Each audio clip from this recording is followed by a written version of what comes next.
আজ 20 ডিসেম্বর কাশমা বাজার থেকে বাস ছাড়ছি। দেখতে পাচ্ছেন প্রত্যেক সিটে টিভি লাগানো।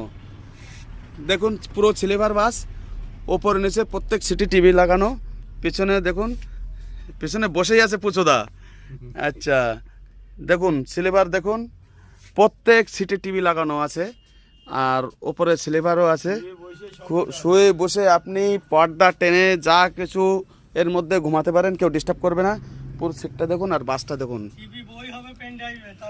হ্যাঁ, টিভি বই পেন ড্রাইভে হবে। দেখুন পুরো সিটে টিভি আছে। পুরো বাসটার আপডেট দিয়ে দিচ্ছি। কাশমা বাজার থেকে ছাড়া হচ্ছে। এই হচ্ছে পুরো বাসটা, দেখতে পাচ্ছেন। সামনে যাবে পুরো বাসটা দেখুন। এই পিন্টুদা ভিতরে এসে দেখো না, দেখুন